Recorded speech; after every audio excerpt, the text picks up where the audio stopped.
As climbers, we always try to stay a little bit organized and a little bit neat in a given situation.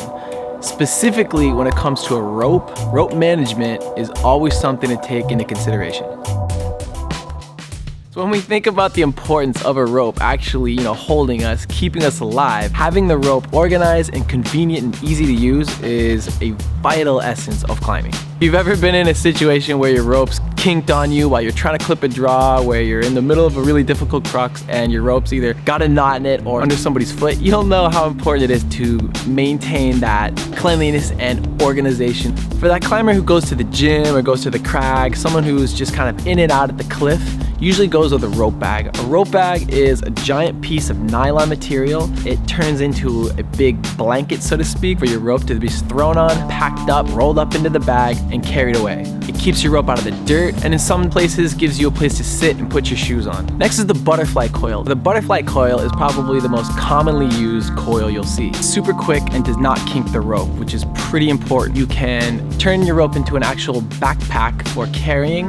The way you do this, find both ends of the rope, grab 3 full arm lengths. Starting with the beginning of your 3rd arm length, you want to go back and forth, alternating sides over your neck. Once you've reached the end, you want to take the rope off your neck.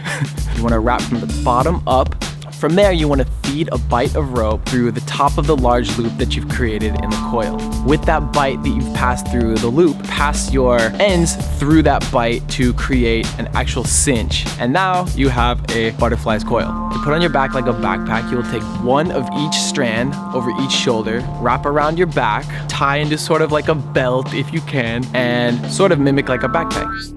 So the Mountaineers Coil, also called the Alpine Coil, the Climber's Coil, is probably the most fundamental way of coiling your rope for carrying or cleanliness. Probably the biggest concern when using the Mountaineers Coil is that it does create kinks and snags. Reflake it before you would climb to avoid any sort of kinking or snag hassles. So there's 2 ways you can coil your rope for the Mountaineers Coil. Arm's length all the way to the opposite side of your shoulder. From there, you want to flip over your shoulder, over through your hand, and repeat. Think of it as a garden hose. Think of it as the extension cord you used in your dad's garage. When you're near the end of the rope, the end that is in the coil that was started, you want to grab the end of and create a small bight or a small loop. And with the other end, you want to start coiling around the loop bulk towards that initial loop. With that last little tail, slide through that bight. The other side of the coils pull the other loose end, and now you have a perfect Mountaineers Coil.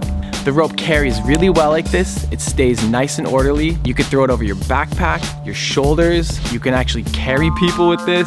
So maintaining an organized and orderly rope will save you a lot of hassles in the end of the day. I urge everybody to pick your coil, grab a rope bag, find what works best for you and your climbing style, and always be safe and have a great time.